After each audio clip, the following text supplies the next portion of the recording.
Bienvenidos a este séptimo video del curso El derecho al recurso en el proceso penal. En esta oportunidad terminaremos de analizar los fallos de la Corte Suprema en materia de doble instancia. En el video anterior habíamos señalado que el fallo Casal, que marcó esta doctrina de capacidad de rendimiento para concretar la revisión integral, que es el estándar interamericano, había sido proyectado en el fallo Salto al resto de las provincias para que los tribunales superiores de provincia que cumplen funciones de casación ejerzan el control a través de la aplicación de la doctrina de Casal. Y la pregunta que planteamos es si ese avance, que sin dudas significaron estos dos fallos icónicos,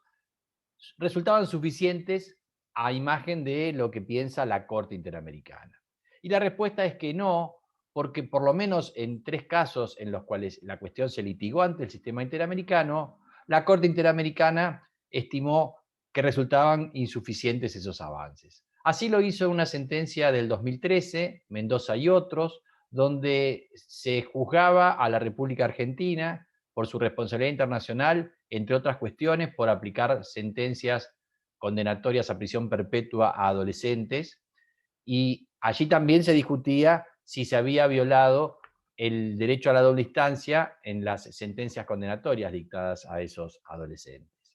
Eran casos de varias jurisdicciones del país, una de ellas era Mendoza y otras eran de la ciudad de Buenos Aires a través de la Justicia Nacional. Y en ese caso Mendoza, respecto del Código mendocino, el artículo 474, que es análogo al 456 del Código Nacional, y de ese artículo del Código Nacional, la Corte Interamericana estimó que como sus redacciones no integran esa doctrina de capacidad de rendimiento, ni hablan de revisión integral, ni fórmulas análogas, en realidad esos artículos estaban en violación al 82H, y así lo declara en esa sentencia. En el año 2019 vuelve a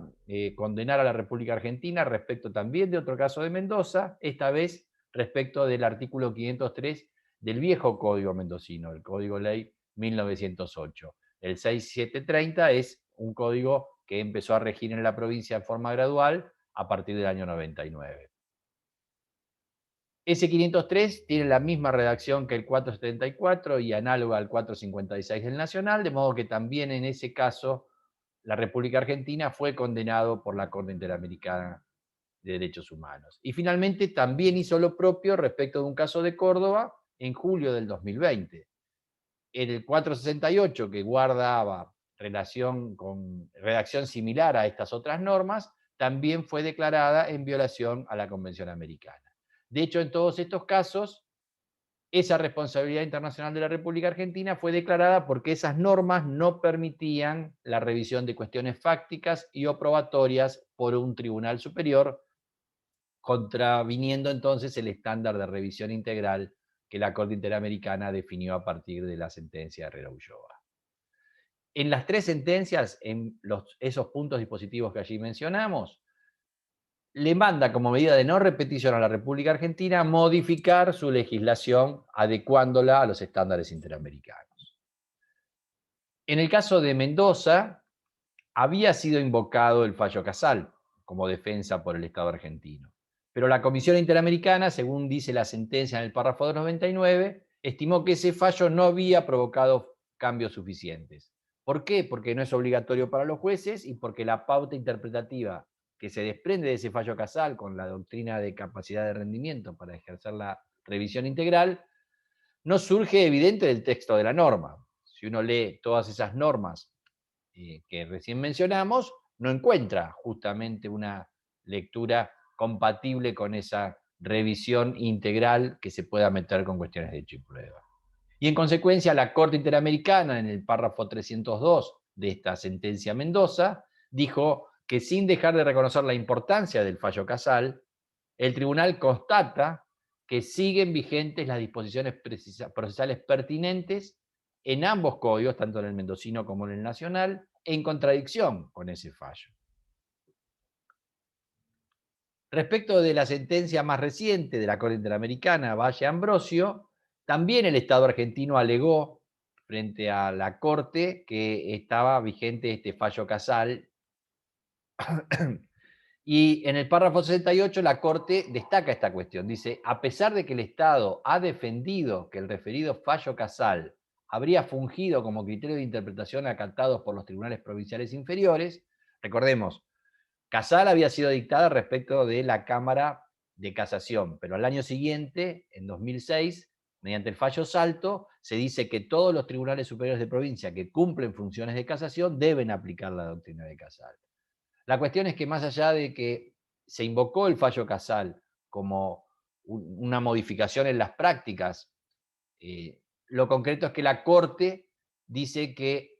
no se ha desplegado, por lo menos ante ella, en la litigación del caso, la correspondiente prueba para acreditar que efectivamente, a raíz de ese fallo Casal, la práctica judicial interna ha provocado en la actualidad que ese recurso de casación contra una sentencia dictada en primera instancia cumpla con los estándares interamericanos en la materia, que como vimos en el video anterior,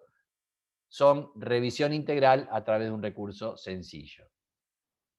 La historia es que Córdoba se hizo eco de la sentencia condenatoria del Estado argentino y en marzo de este año ha dictado esta ley 10.749, en la cual modifica el Código Procesal vigente desde el año 98 a través del agregado de 2 párrafos a 2 de sus normas. Por un lado, respecto de esa norma que la Corte Interamericana estimó violatoria de la Convención Americana. A la par de los motivos que siguen estando esos motivos de puro derecho, como es tradición en el recurso de casación, se agrega este párrafo en ese artículo donde dice que si se tratase del recurso del imputado contra la sentencia condenatoria, también el recurso de casación puede ser interpuesto por vicios en la fundamentación probatoria, sea en la selección, en la valoración o en la asignación de mérito convictivo de pruebas de carácter decisivo, o cuando las pruebas no acreditaren indudablemente la existencia del hecho y la participación culpable del condenado en el mismo. Con este agregado, indudablemente, queda explícito que para concretar la revisión integral que exige el sistema interamericano, el Tribunal de Casación debe meterse en cuestiones de hecho y prueba y valoración de esa prueba. Pero también Córdoba modifica otra norma que no fue expresamente exigida por la Corte Interamericana, que es el artículo 474, que establece los requisitos de interposición del recurso de casación. Y en ese agregado dice que cuando se trate del recurso del imputado contra la sentencia condenatoria, el único requisito que va a mantener validez y virtualidad es el del plazo, pero el resto, la inobservancia de los restantes requisitos formales, no causa la inadmisibilidad del recurso. Con esto a la par de asegurar la revisión integral conforme al 468, lo hace a través de un recurso sencillo, sin mayores rigorismos formales.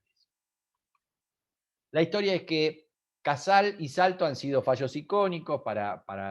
el sistema interno, pero la Corte Interamericana ha señalado que han resultado insuficientes al no haber logrado modificar las prácticas, o por lo menos el Estado no haber probado en la litigación de estos casos Mendoza, Gorevitia y Valle Ambrosio, que las prácticas habían sido modificadas de modo tal de generar revisión integral con un recurso sencillo y eficaz. La única que hasta ahora se hizo eco de estas sentencias condenatorias ha sido Córdoba, que reaccionó rápidamente modificando, como vimos, su código, mostrando su buena tradición en materia procesal penal. Vamos ahora a ver los últimos 2 fallos que nos quedan para terminar de analizar la evolución de nuestra Corte Suprema en materia de doble instancia. Se tratan de 2 fallos. Duarte, en el cual, a partir de una línea jurisprudencial que dice que no debe existir reenvío y que la casación, cuando hay una absolución recurrida, debe dictar ella misma sentencia. Cuando dicta sentencia condenatoria, aparece ahí ya la discusión de quién iba a revisar esa sentencia condenatoria. Y en este fallo Duarte se define esa cuestión señalando que va a ser otra sala de la misma Cámara de Casación. Y en 2019 la Corte actual dicta esta otra causa, PCM, donde ratifica la doctrina de Duarte y además señala que procedimentalmente, para que esa otra sala de casación revise lo que falló la Cámara de Casación que aplicó esa condena revocando la absolución, el caso no debía pasar por la Corte para que la Corte lo bajara conforme a la doctrina de Duarte, sino que debía ser interpuesto directamente ante la propia casación un recurso de casación para que se designe otra sala que revise la sentencia condenatoria dictada por sus colegas. Vamos a empezar a analizar Duarte, para lo cual antes tenemos que entender qué exige la garantía de la doble instancia como estándar del sistema interamericano, que es exactamente el mismo que también exige Luigi Ferraioli. Porque una posibilidad es considerar de manera reduccionista que la doble instancia se satisface con que un tribunal superior revise. Si esto fuera así, por ejemplo, si un tribunal oral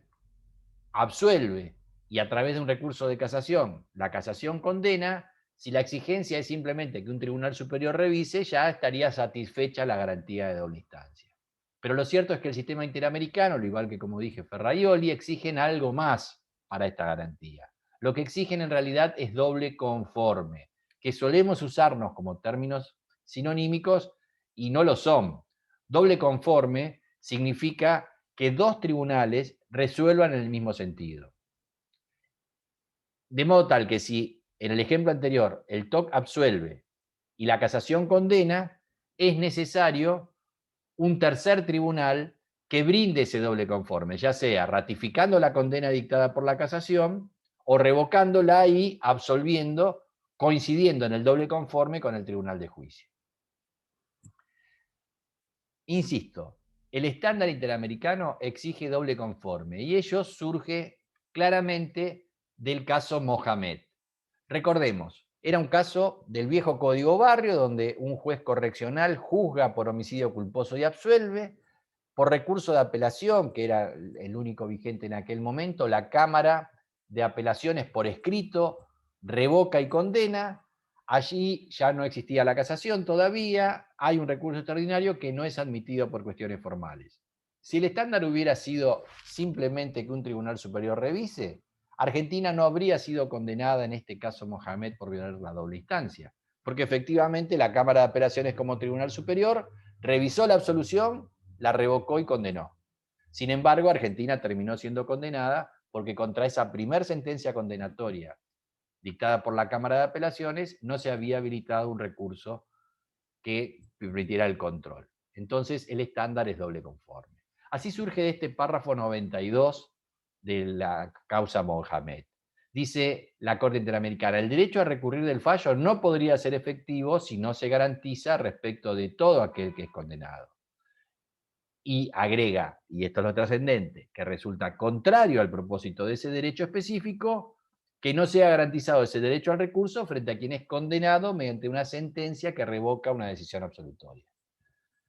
Como vimos en el video anterior, en la litigación ante Mohamed, Argentina invocó una norma del sistema europeo que permitía esta excepción. Sin embargo, por supuesto, en el párrafo 97 la Corte Interamericana señaló que no compartía esa argumentación del Estado argentino. Y así Argentina fue condenada por violar doble instancia. Y ese fallo, que como dije, era del Código Barrio, un código escrito,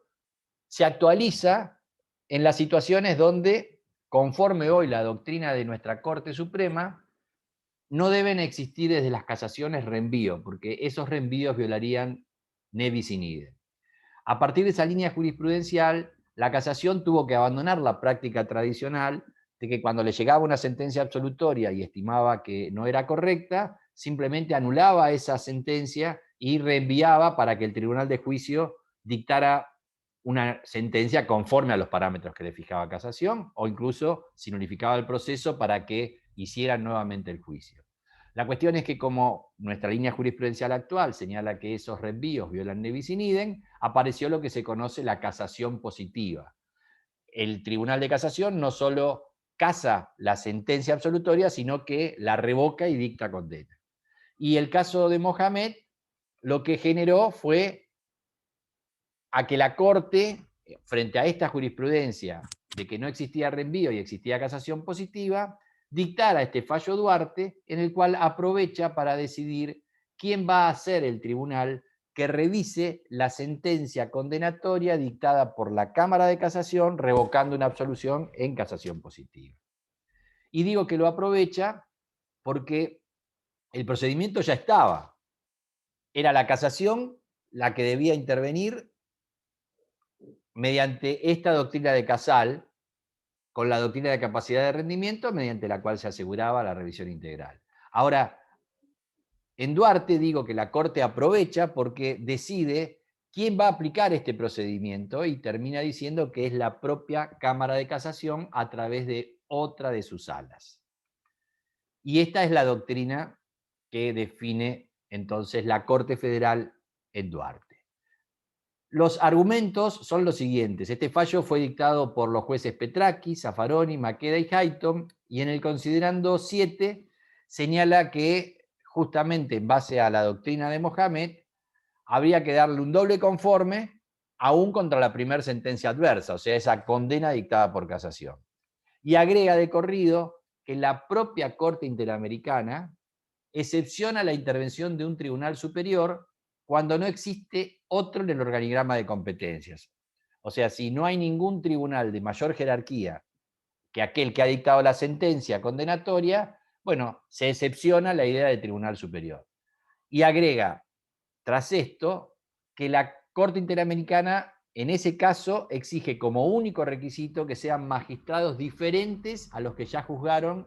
el caso, los que cumplan con la revisión amplia. O sea que ese recurso lo tienen que tratar jueces que no han sido los que dictaron condena. Y cita allí Barreto Leiva, en el párrafo 90 de Barreto Leiva, que es un caso de la Corte Interamericana contra Venezuela. La cuestión es que este resumen que hace la Corte Federal no es completo, porque también en Barreto Leiva se exige alguna otra cuestión. Pero veamos qué era Barreto Leiva. Barreto Leiva era este caso de Venezuela, en el cual se juzgaba al presidente y algunos ministros ante la propia Corte Suprema venezolana a través de una de sus salas, porque tenía competencia originaria. Y en el caso termina siendo también juzgado Barreto Leiva, que era un funcionario de menor jerarquía, que no habilitaba la competencia originaria de la Corte, pero por conexidad, obviamente, la Corte juzgó también la situación de Barreto Leiva. Y como este caso había sido juzgado por la Corte con esa competencia originaria, la Corte Interamericana señala en el párrafo 90 de Barreto Leiva que esto era admisible, que el Estado puede establecer fueros especiales para el enjuiciamiento de altos funcionarios públicos. Pero agrega que, aún en esos casos, el Estado debe permitir al justiciable que fue condenado que pueda recurrir ese fallo. Con lo cual, en Barreto Leiva, en el año 2009, se desacredita aquella tesis que sostuvo nuestra Corte Federal en el 2000 en Felicetti, donde decía que cuando juzgaba un tribunal de alta jerarquía ya estaba garantizada la doble instancia, porque si no, no se podía compatibilizar la garantía de doble instancia con la competencia originaria de la Corte. Aquí queda en evidencia que para el sistema interamericano, aun cuando nuestra Corte juzgue con competencia originaria, tiene que garantizarse, si condena, un recurso amplio para esa sentencia condenatoria. Y de corrido, en el párrafo 90, tras admitir esta posibilidad de que juzguen en competencia originaria, pero que deba garantizarse el recurso, marca un camino la Corte, en este caso venezolano, y dice que, por ejemplo, ese recurso podría ser garantizado mediante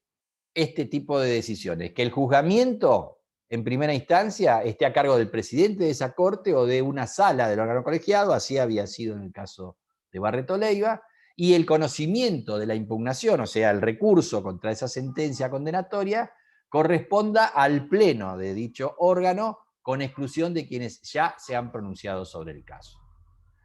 Y como vemos entonces, no solo exige que no intervengan los jueces que ya habían dictado la sentencia, sino marca un número superior de jueces, porque es el presidente o una sala juzgando y el pleno sin esos jueces revisando. Esto mismo sucedió en un caso de Surinam, Liaquat Ali Ali Bux, donde quien era juzgado era un ministro del Poder Ejecutivo, donde reprodujo estas mismas consideraciones de Barreto Leiva. En conclusión, hay una diferencia entre este caso de Barreto Leiva de Venezuela y el de Surinam respecto de Duarte, porque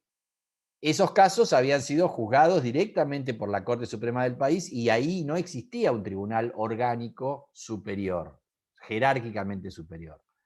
En cambio, en el caso de Duarte, sí existía. De modo tal que con Duarte entramos en una trampa. Acá sí había tribunal superior y ese tribunal superior era la propia Corte Suprema de Justicia de la Nación. Más allá de ello, en el fallo Duarte, la Corte Federal sigue diciendo en el considerando 8 que la propia Corte Federal tiene un escaso margen revisor a través del Instituto del Recurso Extraordinario Federal. Y ese escaso margen revisor dejaría afuera una cantidad de aspectos esenciales que podrían ser abordados y en consecuencia eso generaría la violación posible de la doble instancia. Termina diciendo en ese considerando 8 que el recurso extraordinario federal no cumpliría con la exigencia convencional, tal como lo advirtió la Corte Interamericana en Mohamed, que efectivamente así fue, pero también la propia Comisión Interamericana, en el caso Maqueda, un caso del 94, ya decía que el recurso extraordinario federal no garantizaba doble instancia por su excesivo rigor formal, porque solo atendía cuestiones de supremacía constitucional y no haciendo justicia del caso. La historia es que en el medio de estas dos consideraciones de la Corte, la propia Corte ya indica que va a ser la casación la que va a tener que ejercer este control, aunque simplemente bastaba con que ella misma se autolimitara las posibilidades de interpretar ese recurso extraordinario en la forma tradicional y aplicara ella misma la doctrina de Casal. Bastaba entonces con hacer cumplir la doctrina de Casal en su propia instancia de Corte Federal. Pero claro, decide que sea la casación. Y entonces, en el medio de estos dos párrafos, dice, por el contrario, ese nuevo examen del caso, esa primer condena, en la mecánica de funcionamiento de la Cámara de Casación, máxime luego de la adecuación del recurso a partir de Casal, con revisión integral vía teoría de capacidad de rendimiento, dice, no haría mella en su cotidianidad desde lo eminentemente práctico. Y entonces, con este enfoque que le da la propia Corte a la cuestión, termina señalando en el considerando 10 que la concreta afectación de la garantía del doble conforme que impidió la revisión de la condena que había sido dictada por Duarte mediante un recurso ordinario, accesible y eficaz, o sea, el estándar interamericano, impone, conforme a los antecedentes y lo puesto de manifiesto en este fallo, que se designe a otra sala de la Cámara Federal de Casación Penal para que actúe como tribunal revisor. Y entonces, esto es lo que termina siendo este fallo. El procedimiento ya estaba, era Casal, el tema es quién debía ejercer ese procedimiento y el tribunal que termina siendo designado por la Corte es otra sala de la casación. Esto es, que una sentencia entonces dictada por casación positiva por 3 jueces de la casación es revisada por otros 3 jueces de la casación. Y esto es lo que permite entonces llegar a estas conclusiones. Por un lado está la trampa que acabamos de mencionar, porque acá sí había un tribunal superior que es la Corte Suprema de Justicia. También este fallo Duarte encierra un defecto, que es que prescinde de la fuerza del número.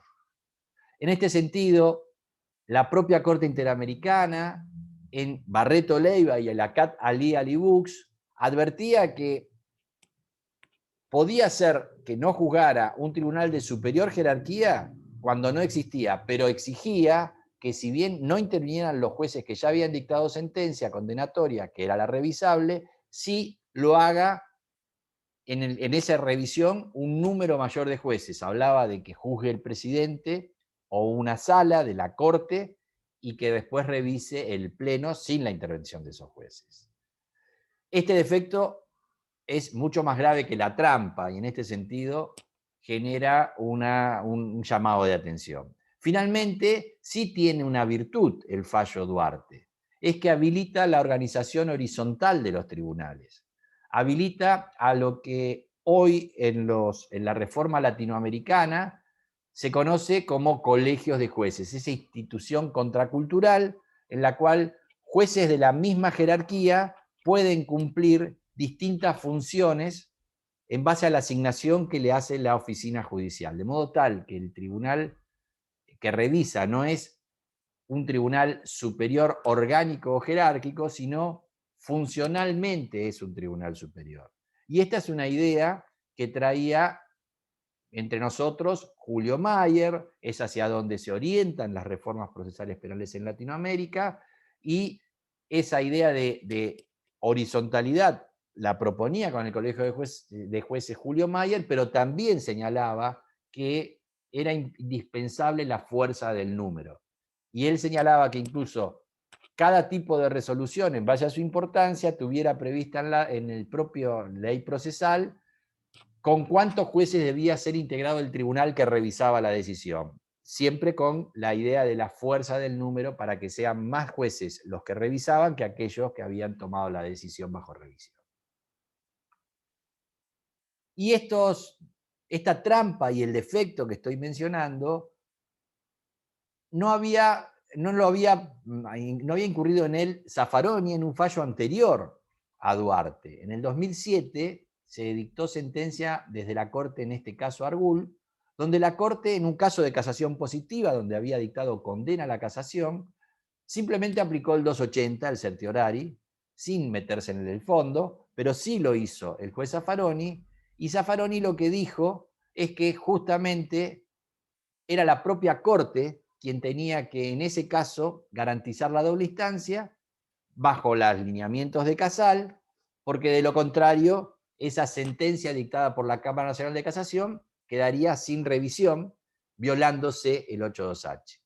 Claro que Zaffaroni después vota en Duarte sin hacerse eco de lo que había dicho en esta disidencia. Vamos a pasar finalmente al último fallo de la Corte. El caso es PCM sobre homicidio simple, con la integración actual de la Corte, donde la defensa, con base en la doctrina de Duarte, había interpuesto un recurso de casación contra la condena dictada por casación positiva por otra de las salas. Y frente a ese recurso de casación, que vía Secretaría General es sorteado en otra de las salas, la sala que recibe ese caso señala simplemente que es inadmisible ese recurso por falta de norma expresa. Contra esa resolución, el impugnante llega ante la Corte Suprema y la Corte Suprema ratifica la doctrina de Duarte, señalando que debe ser otra sala de la casación la que efectivamente revise esa sentencia condenatoria dictada en casación positiva, y agrega que no es necesario ya acudir a la Corte Suprema para que la propia Corte le aplique la doctrina de Duarte y la baje a casación para que sea otra sala de casación la que revise. Aunque claro, a la par señala que esta jurisprudencia va a regir para el futuro, esto es, para los casos posteriores a esta sentencia, y no se va a aplicar en las causas en que la sentencia condenatoria dictada por la casación fue notificada antes de este fallo de la Corte Suprema de Justicia de la Nación. En los considerandos, los jueces Maqueda, Lorenzetti y Rosati, en el considerando 12 dicen que esta Corte entiende que ante el dictado de una sentencia condenatoria en sede casatoria, la garantía de la doble instancia que asiste al imputado, con lo cual sigue con esta idea de que solo es el imputado, que hoy parece ser que también, como vimos, es el estándar de la Corte Interamericana, y lo vamos a desarrollar en el último de los videos también ese tema. Señala que esa garantía de la doble instancia, dictada ante una sentencia condenatoria en sede casatoria, la tiene que salvaguardar directamente y sin mayores dilaciones en la propia casación, mediante la interposición de un recurso de casación que deben resolver otros magistrados de la casación, con lo cual se ratifica la idea de que es otra sala de casación, no existiendo ahí un superior jerárquico, conforme a la doctrina de Duarte, y sin que intervengan los jueces que ya habían dictado sentencia. Y aquí está la doctrina, donde dice, la doctrina del fallo, que dice que no hay necesidad de que el imputado previamente recurra a esta Corte para obtener una decisión que ordene que tenga lugar dicha revisión en otra sala de la casación. Este mismo considerando también lo señalan como considerando 9 los votos de los jueces Rosenkrantz y Hayton, con lo cual en este sentido los 5 jueces actuales de la casación han ratificado la doctrina de Duarte, que es para que sea otra sala de casación la que revise la sentencia condenatoria por casación positiva. En definitiva, llegamos al final del tratamiento de la doble instancia en la evaluación de los fallos de la Corte. Vimos que en Jáuregui la Corte se hace eco de que había sido ratificada la Convención Americana y dice que la propia Corte, a través del recurso extraordinario federal, va a ser quien garantice doble instancia. En Giroldi hace un giro y dice que ahora, a partir de ese fallo del 95, va a ser la casación la que garantice doble instancia y ya no la Corte Federal, aunque no se mete con qué tipo de procedimiento es el adecuado. En Arce señala en el 97 que el fiscal no tiene derecho a la doble instancia. En Felicetti incurre en ese yerro de decir que cuando juzga un tribunal de alta jerarquía ya está garantizada la doble instancia, siendo que entonces única instancia equivale en ese supuesto especial a la doble instancia. Evoluciona fuertemente en Casal, diciendo que sigue siendo la casación, como había dicho en Giroldi, quien garantiza la doble instancia, pero que lo debe hacer con un recurso que garantice revisión integral, diseñando la doctrina de capacidad de rendimiento, por la cual hay que hacer el máximo esfuerzo por revisar todo lo que sea revisable, lo único no revisable es lo que surja directamente de la inmediación. Al año siguiente, en 2006, en Salto, dice que la doctrina que elaboró en Casal la tienen que aplicar todos los tribunales superiores de provincia. En el 2006, en Yuri, dice que el querellante no está amparado por la doble instancia, pero sí tiene derecho al recurso vía tutela judicial efectiva del 8.1 y 25 de la Convención Americana. Saltamos al 2014 en Duarte, donde, como vimos recién, la Corte aprovecha y señala que cuando hay casación positiva debe revisar otra sala de la casación.